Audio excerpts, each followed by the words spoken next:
Bonjour et bienvenue dans ce troisième épisode de Pensée Psycho. Cet épisode est dans la continuité de l'épisode précédent sur la criminologie et la clinique dans le milieu pénitentiaire. Comme l'épisode était très long, on a décidé de le couper en deux. Je suis votre présentateur Mostafa Mala, étudiant en psychologie, psychopathologie, licence 3 à Lyon 2. Et Lucie Boria, toujours présente, là avec le même cursus. Donc, on espère que cet épisode vous plaira. On va faire une coupure et il y aura la suite de l'épisode d'avant qui a été extrêmement long et je pense pas que vous auriez écouté pendant 1 heure. Je vous souhaite une bonne écoute et j'espère que l'épisode va vous plaire. Avant d'aller faire mon stage en prison, oui, il y a toujours des espèces de fantasmes sociaux comme quoi ils vont être dangereux, ils vont être violents, ils vont être... La réalité, c'est que ils le sont beaucoup moins que ce qu'on pourrait le croire. Toutes les interactions que j'ai eues étaient... j'ai rien à en dire en fait. J'ai pas eu de problème. Il y en avait 2-3 qui étaient agités, mais jamais contre moi, parce que généralement ils considèrent le psychologue comme étant de leur côté. Donc ils ont tendance à pas s'emporter. J'ai pas eu de problème et c'est des personnes normales. Et oui, c'est des personnes normales qu'on pourrait croiser dans notre vie de tous les jours. Et quelque chose s'est passé dans leur vie pour qu'ils finissent là. Donc ce positionnement clinique est compliqué pour le clinicien, mais ce qui le complique parfois un peu plus, c'est le cadre. Le cadre qui complique un peu notre pratique, parce que je vais donner un exemple. Quand j'ai fait mon stage, je l'ai fait dans une prison et apparemment les détenus n'ont pas une hygiène impeccable. Certains détenus. Et ma tutrice m'a dit que par précaution, on mettait la chaise où allait s'asseoir le détenu loin du bureau. Ce qui fait qu'il y avait une espèce de distance entre le psychologue et le détenu. Moi, ça me causait problème dans le sens où la clinique est basée sur cette interaction entre le patient et le clinicien et cette alliance thérapeutique. Et mettre cette distance et se mettre au-dessus. Alors oui, il y a une position d'asymétrie entre les cliniciens et les patients, mais ça, c'est mettre un grand écart et ça crée parfois un échec dans le suivi clinique de la personne. Du coup, oui, je voulais juste ajouter, c'est que dans le positionnement aussi que le clinicien criminologue a en face du détenu, c'est que en fait, c'est une phrase que Magali Ravi nous avait dite au premier semestre, c'est que quand on est en face d'un meurtrier, on prend la position et du meurtrier et de la victime. Et on éprouve les deux à la fois, c'est-à-dire qu'il y a l'empathie pour les deux, il y a la souffrance des deux, et il y a tout en même temps. Et du coup, c'est ce qui rend encore cette clinique très difficile aussi, c'est qu'il y a ces deux poids-là qui pèsent sur nous quand on est engagé dans cette relation et qui rend difficile l'accès à peut-être une bienveillance parfois, parce qu'il y a des choses qui sont en écho et qui font que du coup il y a des difficultés aussi je sais pas, à vraiment être en relation, à vraiment chercher à comprendre et pas à se retirer simplement et expédier la rencontre ou les choses de ce genre-là. Et donc ouais, c'est vraiment cette phrase-là qui nous avait dit que on prenait la position et du meurtrier et de la victime en étant dans cette clinique-là, et je trouvais que ça illustrait beaucoup en fait la clinique. Après, c'est un élément très parasiteur de se mettre aussi dans la position de la victime. Moi, généralement, j'ai pas fait de suivi de meurtrier, pour ainsi dire. J'en ai vu, mais j'ai pas fait le suivi. Mais ce que je veux dire, c'est que le mieux, c'est de le prendre en considération parce qu'on est humain et on va s'identifier au criminel et à la victime, mais aussi se dire que là, la souffrance qui nous intéresse n'est pas vraiment celle de la victime, sauf dans le cas où la souffrance de la victime fait sens dans notre pratique clinique et dans le suivi du patient. Mais ce que je trouve intéressant, en fait, justement, c'est parce que moi, je ne l'ai pas pris comme ça, en fait. C'est-à-dire que quand elle disait qu'on prenait la position et de la victime et du meurtrier, c'était vraiment parce que, du coup, la personne en face de nous qui avait commis le crime nous faisait vivre et le crime qu'il avait commis, Mhm. et en tant que sujet actif, donc en tant que sujet qui a commis le crime, et il nous faisait aussi vivre ce même acte, mais de l'autre côté, du côté du coup du sujet passif et donc du coup de la victime. Pas tant en termes du coup de vraiment d'identification où oh là là si il m'avait fait ça, vraiment je ressens vraiment ce que la victime a pu ressentir, mais vraiment dans le sens où c'est bah voilà, je suis en face de lui et ce qu'il me dit, ça me fait éprouver et moi qui suis en train de commettre l'acte et moi qui suis en train de le subir en même temps. Et Ouais. c'est ça qui du coup rend difficile, je pense, la rencontre, c'est parce que du coup on a les deux aspects de ce qui s'est passé pendant l'acte, qui fait que on est pris vraiment entre les deux et notre individualité, notre subjectivité à nous, elle se retrouve. Ben, je sais pas vraiment si c'est tiraillé entre les deux ou justement rejeté parce que les deux prennent trop de place. Enfin, et voilà. Mais c'est vrai que ce que tu dis, la façon dont tu l'as compris, peut-être que la première fois je l'ai compris comme ça, comme elle l'a expliqué, mais comme je l'ai oublié, voilà. Mais ouais, c'est très intéressant. C'est pas tous les criminels qui nous font vivre parce qu'on n'a pas que des meurtriers. C'est sûr. On a des gens qui ont juste fraudé de l'argent, ils vont pas nous faire ressentir ce qu'a ressenti l'État. Quoique. L'État a dû dire bah merde, on le met en prison, voilà. Mais c'est pour ça que je disais que dans des cliniques où ce que ressentait la victime est pertinente, où la souffrance de la victime est pertinente parce qu'elle fait sens ou elle ne fait pas sens dans l'esprit de la personne qui est passée à l'acte, dans l'esprit du criminel. Et là, c'est difficile de généraliser. Et c'est tout un domaine à explorer, c'est tellement passionnant, c'est ça qui me plaît, parce que on a toutes ces couches vivre ce qu'a vécu la victime à travers le criminel. C'est une clinique très intéressante. Et parfois, faut voir ce qu'il y a derrière. Parfois, ça va renvoyer à ce qu'on a vu sur le rapport mère-bébé, sur ce qu'on fait ressentir à l'autre, sur la clinique, sur la phase miroir, sur la clinique de l'adolescence, de faire souffrir l'objet, à lui montrer nos pires côtés pour voir à quel moment il va s'éloigner, combien il peut tenir. Tester la relation. Oui, il y a aussi des cliniques de la destructivité. La clinique de la destructivité où on voit des projections de soi sur l'objet, sur la victime. Là, je commence à déjà jargoniser sur la victime et on essaie de se détruire soi-même dans la victime. Mais là, je pense que c'est un peu trop compliqué pour juste le survoler en fait. Oui. Donc, je pense que ça, on en parlera plus tard. L'accompagnement des détenus et les psychopathologies dans le carcéral. Je vais relier ces deux rubriques.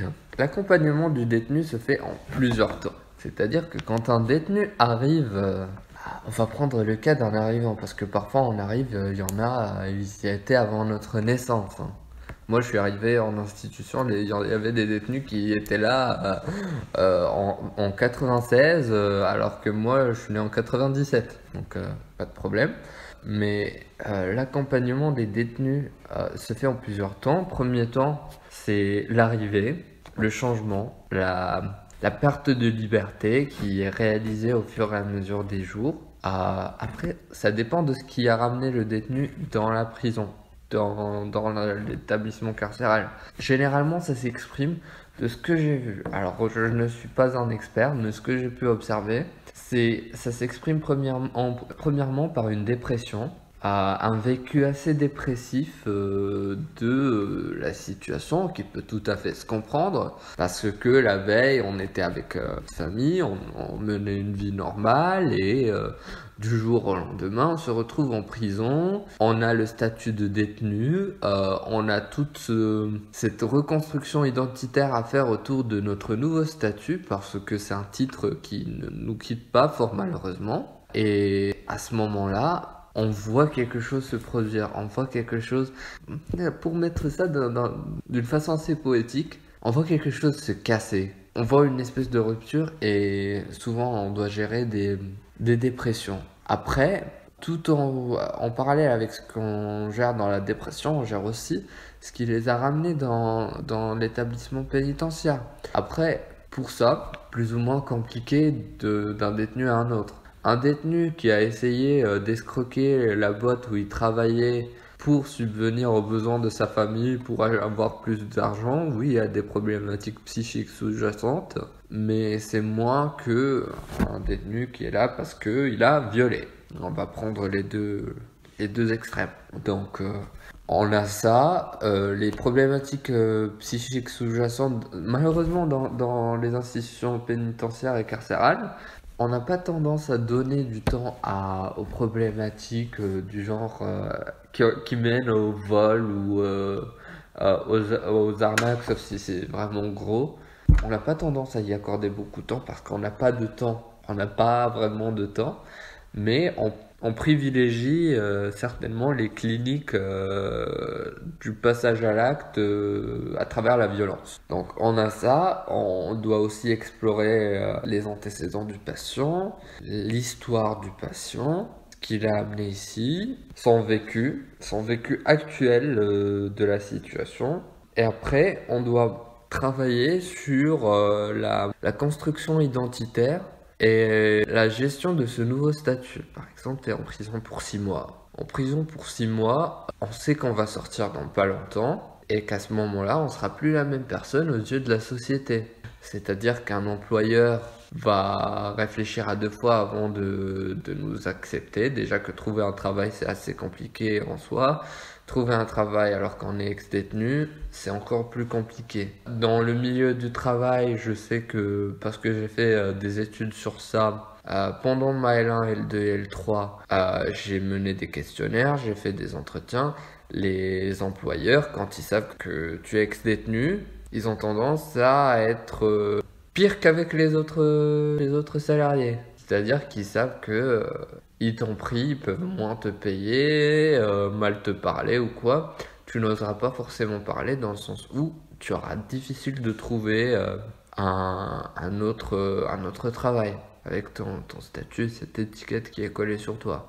L'entourage social aussi, l'entourage te voit autrement, comme une personne qui peut être considérée comme violente parce qu'on a vécu dans un univers violent. Et quand on est détenu, on a été de l'autre côté, du côté des méchants. Au premier semestre de cette année, on a créé un questionnaire et on s'est amusé à créer des situations, à recréer des situations où où le statut de détenu pourrait nuire à la personne. On a fait passer le questionnaire des participants. Ce questionnaire il n'a pas donné de résultats révélateurs en vue de l'échantillon qui était trop petit. On a dû le faire en 2 mois, c'était le rush.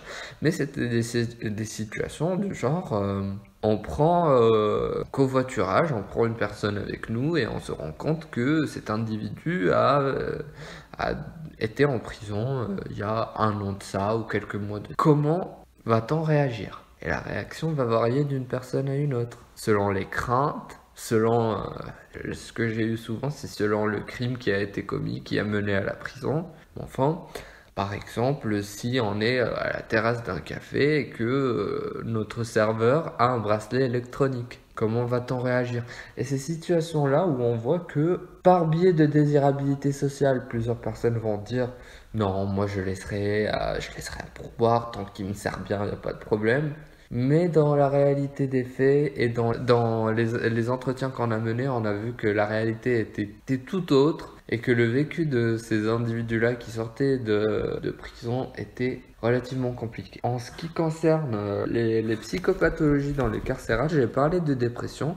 Après, on a très peu de grands psychotiques. On a des organisations psychiques psychotiques qui vont tourner autour de la psychose sans pour autant tendre là-dedans ou exprimer de grands symptômes psychotiques du genre hallucinations, les angoisses, on les voit, les angoisses de persécution, surtout dans un univers aussi hostile que la prison.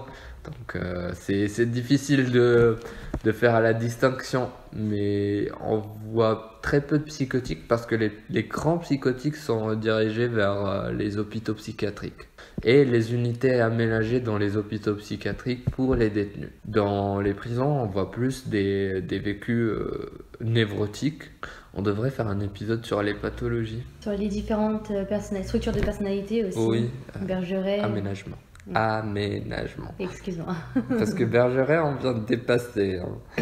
On voit des vécus névrotiques, des conversions hystériques, enfin j'en ai vu une, c'était mon saint Graal, des vécus phobiques, Ouais, on voit plus des expressions du côté de la névrose et du narcissisme est à limite, plutôt que de la psychose, même s'il y a de petits psychotiques de partout. Bon, vous rassurez-vous, on vous expliquera les termes, hein, parce que je suis sûre qu'on en a perdu pas mal à ce niveau-là.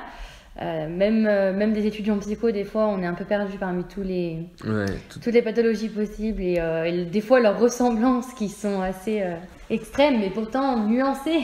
Donc, on fera un épisode ou un article de blog dessus pour... Dernier point que je vais aborder pendant cet épisode, c'est les dysfonctionnements du système pénitentiaire. Et là, c'est quelque chose que j'ai pu aborder récemment à plusieurs reprises et que j'ai discuté avec plusieurs personnes. C'est le rôle du système pénitentiaire. Alors oui, il y a cette division de la société entre les méchants à l'extérieur, les gentils... Lapsus. C'est un beau lapsus. Les gentils à l'extérieur et les méchants derrière les barreaux. Et ces méchants-là, on n'y pense pas. On a tendance à pas y penser, alors qu'on devrait. Dans le sens où on met la prison, pour moi, à 3 rôles. T'as le punitif, quand on a commis un acte, on doit être puni pour cet acte. L'aspect isoler une personne potentiellement dangereuse de la société. Et pourquoi on l'isole? Pour le 3e aspect, le correctionnel. Pour que cette personne ne commette pas les mêmes actes. Le punitif, il n'y a pas de problème. Dans le sens où dès qu'on enferme une personne, c'est considéré comme une punition. L'isolation de personnes dangereuses de la circulation, malheureusement, toutes les personnes potentiellement dangereuses ne sont pas derrière les barreaux.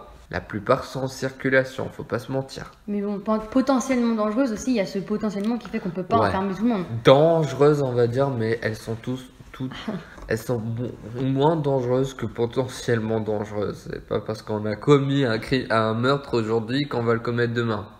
Tu vois ce que je veux dire?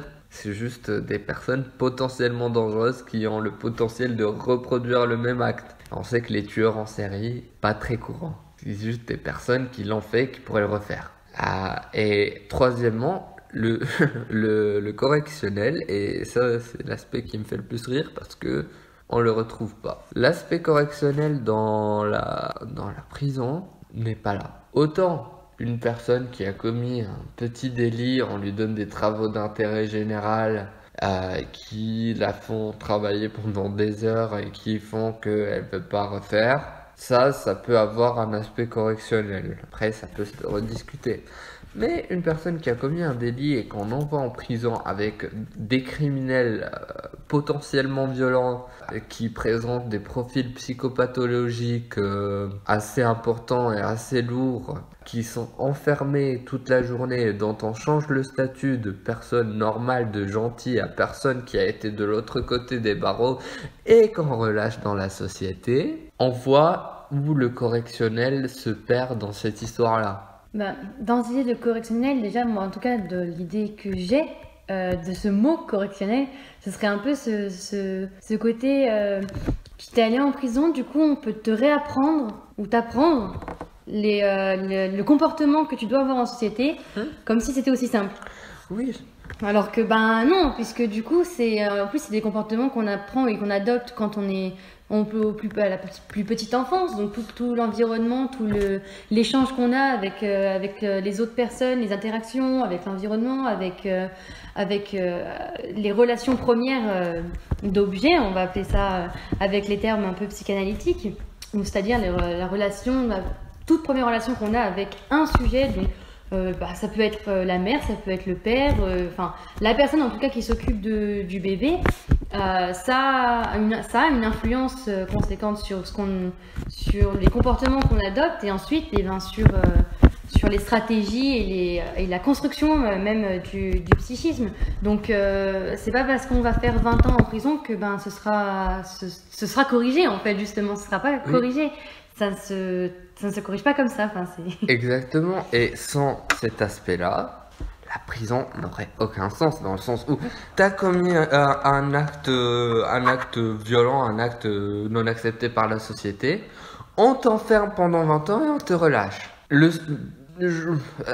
Ça n'a juste pas de sens si cet enfermement ne sert à rien. Et puis la réinsertion qu'il y a derrière aussi. Oui. S'il n'y a pas de réinsertion faite par l'État ou par l'établissement carcéral, c'est ce que nous disait du coup Magali Ravi hier, c'est que la récidive elle sera là quoi. Parce que du coup ils se retrouvent lâchés dans la nature sans travail. Avec des relations sociales qui sont limitées à l'extrême dues à leur statut d'ancien détenu, avec un travail ou pas, enfin avec justement même des fois plus de travail, plus rien pour subvenir à leurs besoins. Enfin, au bout d'un moment, ils se retrouvent au milieu de la jungle et il faut qu'ils s'en sortent et ils recommencent quoi. Donc, et ce rôle-là de correctionnel, c'est ce qui donne sens à la prison. Avec les 3 autres rôles, le punitif et le fait de protéger la société d'individus potentiellement dangereux, c'est sûr.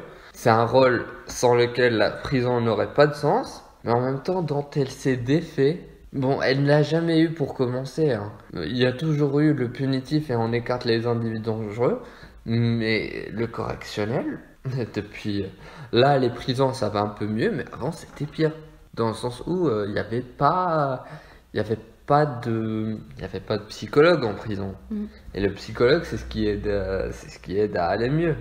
Ou à stabiliser au moins la psyché. Mieux à stabiliser. Parfois, un seul psychologue pour 7500 détenus ne sert à rien. Oui. C'est comme si tu mettais une petite sucrète dans une piscine. Tu vas pas sentir. Tu vas pas sentir le goût. C'est ça. Elle s'est défait de ce rôle, l'institution s'est défait de ce rôle, et c'est ce rôle qu'il faudrait repenser, à mon avis, et retravailler parce que c'est ça, c'est avoir une société plus le terme me fait rire, avoir une société plus harmonieuse, où il y a moins de crimes et moins de délits, même si on a... Ça fait un peu utopiste, hein. Ça fait un peu utopiste, mais pourquoi ne pas prendre ça comme but ultime, et faire ce qu'on peut? Enfin, j'ai tendance à réfléchir dans ce sens-là plutôt que on fait ce qu'on peut avec ce qu'on a, on a les criminels qu'on mérite. Certes, on n'a que les criminels qu'on mérite. Ça, on vous l'explique vite fait, c'est que les criminels sont adaptés à leur société. Ouais, ils sont produits par la société même, on peut dire. Oui. Et les crimes qu'ils commettent, c'est des crimes qui correspondent à leur société. On n'a qu'à voir les études sociologiques sur les crimes qui varient d'une société à une autre. Oui, même dans une même société, en fonction dans l'histoire, on voit que quand la société change un aspect de son fonctionnement, il y a un nouveau j'allais dire crime de prédilection entre guillemets qui est commis quoi. C'est vrai. C'est vraiment pas faux parce qu'on voit les pourcentages de telle ou telle chose augmenter selon l'époque, selon le pays, selon... Ouais, c'est absolument fascinant. Excuse-moi, je te coupe juste pour une petite parenthèse, c'est que du coup, ça me fait penser à ce que ce sociologue disait à la conférence à laquelle j'ai assisté, qui disait justement, on parlait du terrorisme, et justement c'est ça en fait, c'est que du coup le terrorisme est beaucoup prégnant dans notre société parce que quelque part la société les a produits en les rejetant ou en limitant leurs relations sociales, des choses comme ça qui font que il y a une prédisposition en fait à rejoindre un groupe criminel au sens large, même si ce mot n'est pas tout à fait adapté, mais en tout cas qui pousse à une vision même maintenant de la mort qui est différente de ce qui a pu être auparavant quoi. Donc on pourrait viser une société, l'idéal serait une société sans crime, on est d'accord. Oui, mais est-ce que c'est possible Non, connaissant l'humain? Ce n'est pas possible, mais on peut faire ce qu'on peut. On peut faire de notre mieux et on ne fait pas de notre mieux actuellement, et on pourrait développer cet aspect correctionnel dans la prison pour que ça puisse aller mieux dans nos sociétés. Et là encore, c'est juste mon opinion, je suis assez utopiste là-dessus, mais voilà, je pense que c'est la fin de notre épisode. Oui, je pense aussi. Mais on espère que l'épisode vous a plu. Merci de votre écoute. On a eu des retours qui nous ont vraiment fait plaisir au premier épisode. Et on espère que ça va continuer. On a plusieurs thèmes sous la manche qu'on va travailler. On essaiera d'être un peu plus régulier. Bon, là, on a nos études. Et un peu plus bref aussi. Un peu plus bref. Mais c'est vrai que quand on nous lance sur un sujet aussi passionnant que la criminologie, c'est difficile de faire... Personnellement, c'est difficile de faire que je sois bref. Alors que là, on a juste touché en surface le thème et on pourrait faire un deuxième épisode. Ah, voilà, mais du coup, sachez aussi qu'on prend beaucoup en compte les suggestions que vous nous faites. Notamment, j'ai eu beaucoup de retours, en tout cas de mon côté, sur la possibilité peut-être de faire plus de la vidéo que juste de l'audio. C'est une question qu'on est en train de travailler et bon après il faut du matériel, il faut du temps pour l'édition, pour couper au montage et tout ça. Donc du coup, c'est une question qui reste un peu en suspens, on la travaille, on pèse un peu le pour et le contre, on essaye de voir et on testera, je pense, au moins pour voir, pour avoir une idée. Donc dans les prochains jours, enfin les prochaines semaines à venir, on verra. Oui, surtout cet été où on aura un peu plus de temps. Là, on est un peu pris par nos examens, nos masters, nos dossiers, tout ça. Donc merci de votre écoute et à la prochaine sur Pensée Psycho, votre podcast de psychologie favori.